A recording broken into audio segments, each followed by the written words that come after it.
আজি পবিত্ৰ ঈদ উল ফিতৰ সম্পূৰ্ণ এটা মাহ উপবাসে থাকি আজি ইছলাম ধৰ্মাৱলম্বী লোকসকলে উদযাপন কৰিছে ঈদ উল ফিতৰ।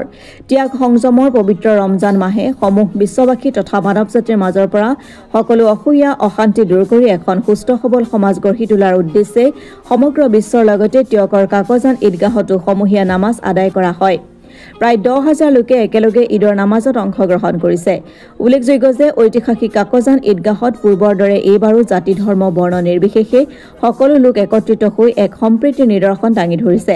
ইপিনে অসম চৰকাৰে ড্ৰাগছৰ বিৰুদ্ধে যি অঘোষিত যুদ্ধ ঘোষণা কৰিছে সেয়া এই পবিত্ৰ মজিয়াৰ পৰা সকলোৱে ধন্যবাদ জনাইছে আৰু এইদৰে নিচাযুক্ত অসম গঢ়াৰ ক্ষেত্ৰত সকলোৱে সহযোগিতা আগবঢ়াব বুলি মন্তব্য কৰিছে। ইপিনে উক্ত অনুষ্ঠানত অসম চৰকাৰ নিচাযুক্ত আৰু নিষেধাজ্ঞা আয়োগৰ উপাধ্যক্ষ জিতু বুঢ়াগোহাঁই উপস্থিত হৈ নিচাযুক্ত সামগ্ৰীৰ পৰা সকলোকে মুক্ত হ'বলৈ তথা ৰাজ্যবাসীক ঈদৰ শুভেচ্ছা জ্ঞাপন কৰে আৰু সকলোৰে মাজত এই সম্প্ৰীতি বৰ্তাই ৰাখিবলৈ আহ্বান জনায়।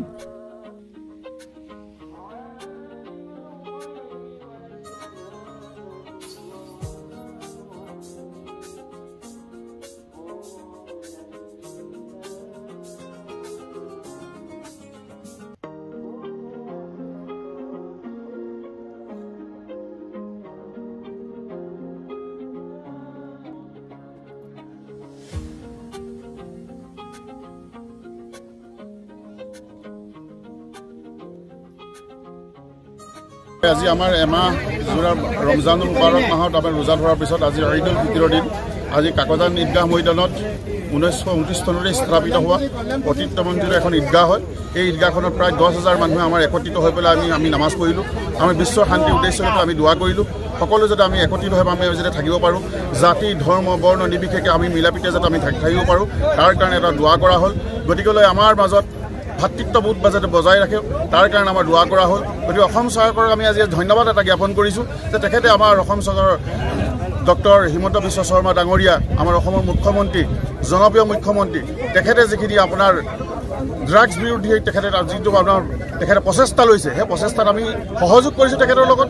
গতিকেলৈ আমি ড্ৰাগছে গোটেই শেষ কৰি দিছে, আমাৰ সৰু সৰু বাচ্চাবিলাক সৰু সৰু ছোৱালীবিলাক আমাৰ ধ্বংস কৰি দিছে।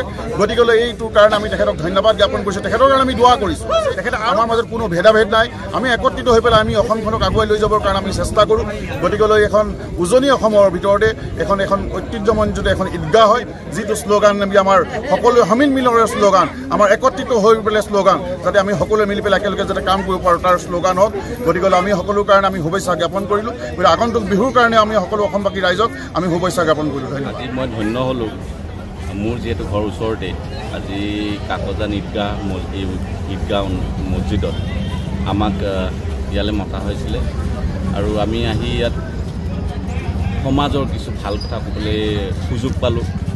আৰু এই ঈদগাহটো এটা সমন্বয়ৰ প্ৰতীক, হিন্দু মুছলমানৰ সমন্বয়ৰ প্ৰতীক।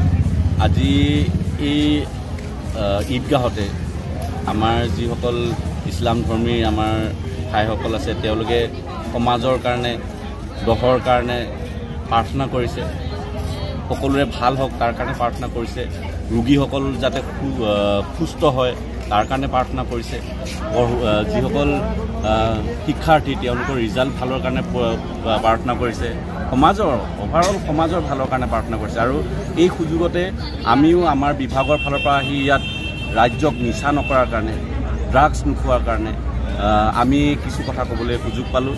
তাৰ কাৰণে মই ঈদগাহ কমিটিক সভাপতি সম্পাদককে ধৰি বিষয়ববীয়াসকলক মই ধন্যবাদ জনাইছোঁ আৰু সকলোকে এই পবিত্ৰ ৰমজান মাহৰ অন্তত যি ঈদ উল ফিতৰৰ সকলোকে শুভেচ্ছা দিছোঁ।